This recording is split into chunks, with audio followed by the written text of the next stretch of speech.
안녕하세요. 길상의 법무사입니다. 법무사나 변호사 사무실에서 채무자의 의뢰를 받아 개인회생을 신청할 때 가장 많이 신경 쓰는 것 중에 하나가 채무자에게 최근 채무나 최근 대출이 있는 경우입니다.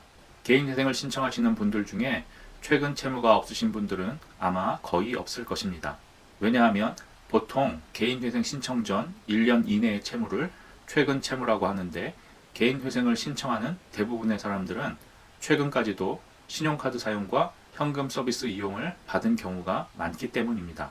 그런데 요즘 불성실한 사람들이 일부러 신용카드나 대출을 이용해서 낭비나 사치, 도박 등을 일삼은 뒤 개인회생제도를 이용해서 원금 탕감의 이득을 취하고자 하는 경우가 많아졌다는 뉴스를 보신 적이 있으실 겁니다.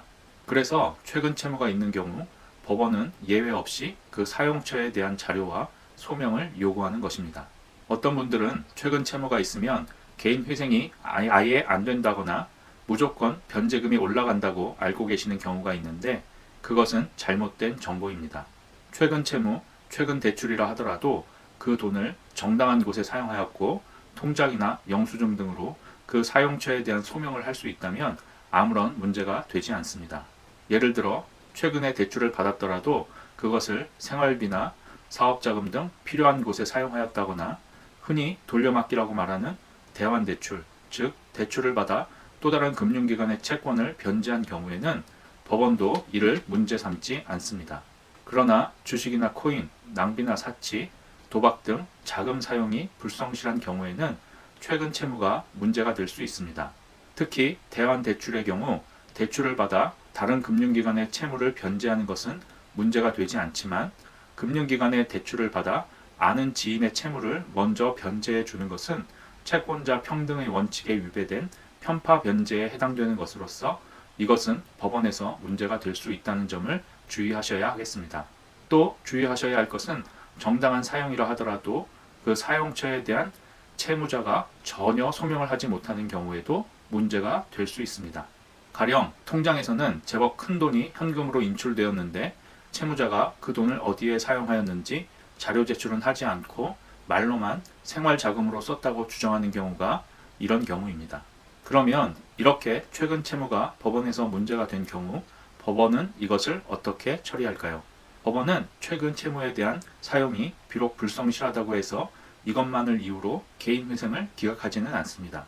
대신 법원은 주식이나 코인 투자, 낭비나 사치, 도박 등 채무자가 불성실하게 사용한 금액, 그리고 사용처를 소명하지 못해 사용처가 불분명한 금액만큼을 청산가치에 반영하라고 요구함으로써 채무자로 하여금 더 많이 변제하도록 요구하고 있습니다. 지금까지의 내용을 정리하자면 이렇습니다. 개인회생에서 최근 채무, 최근 대출이 문제가 되는 경우는 채무자가 주식이나 코인, 낭비나 사치, 도박, 그리고 아는 지인의 채무를 먼저 갚아주는 편파 변제 등 최근 채무, 최근 대출을 불성실하게 사용하였거나 비록 정당한 사용이더라도 그 내용을 소명하지 못하는 경우입니다. 또 문제가 되었더라도 법원은 이것을 이유로 개인회생을 무조건 기각하지는 않고 대신 불성실하게 사용하였거나 소명하지 못한 금액의 일부 또는 전부를 청산가치에 반영하라고 요구함으로써 결과적으로는 채무자의 총 변제금이 올라갈 수 있다는 것입니다. 요즘 들어 다행인 것은 최근 서울, 부산의 회생법원에서는 실무준칙으로 주식이나 코인 투자의 경우에는 이를 청산가치에 반영하지 않도록 하고 있습니다. 따라서 최근 채무나 최근 대출로 주식이나 코인에 투자하여 손실을 입으신 분들은 이 점을 참고하시는 것이 좋겠습니다. 또 최근 대출이 총 채무에서 차지하는 비율이 크거나 최근 대출 금액 자체가 크신 분들은 지방의 법원에 개인회생을 신청하는 경우에 금지 명령이 기각될 수 있다는 점도 주의하시기 바랍니다.